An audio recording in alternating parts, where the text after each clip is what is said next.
آزمائش ان کے لیے ہوتی ہے جنہیں اللہ چاہتا ہے، اور صبر وہ کرتے ہیں جنہیں اللہ سے محبت ہو۔ انشاءاللہ تمہیں اس صبر کے بعد وہ سب کچھ ملے گا جو تم دعاؤں میں مانگتے ہو۔ صبر کا تعلق خاموشی سے ہوتا ہے جس کا شور صرف اللہ جانتا ہے۔ پھر زندگی نے مجھے صبر سے ملوایا، اور صبر کو پا کر میرے دل نے کہا فَبِأَيِّ آلَاءِ رَبِّكُمَا تُكَذِّبَانِ۔ انہوں نے پوچھا کیا کرتے ہو آج کل؟ میں نے مسکرا کے جواب دیا صبر۔ تکلیف میں صبر سے کام لو، کیونکہ سونے کو آگ سے آزمایا جاتا ہے اور مومن کو تکلیف سے۔ ملے گا تمہیں تمہاری روتی آنکھوں کو سکون، بس تھوڑا صبر اور۔ کچھ چیزیں رونے سے نہیں صبر کرنے سے ملتی ہے۔ صبر سے ہر مشکل آسان ہوتی ہے۔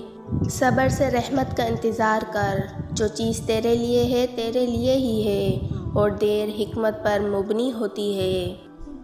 مجھے یقین ہے ایک دن اللہ کو میرا صبر اتنا پسند آئے گا کہ وہ میری ہر دعا قبول کر لے گا۔ ہمت کر، صبر کر، بکھر کر بھی سنور جائے گا۔ یقین کر، شکر کر، وقت ہی تو ہے گزر جائے گا۔ ایمان کے دو حصے ہیں، ایک صبر اور دوسرا شکر۔ خواہشیں بادشاہوں کو غلام بنا لیتی ہیں، مگر صبر غلاموں کو بادشاہ بنا دیتی ہے۔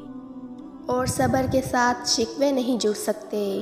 صبر کا انداز الگ ہوتا ہے۔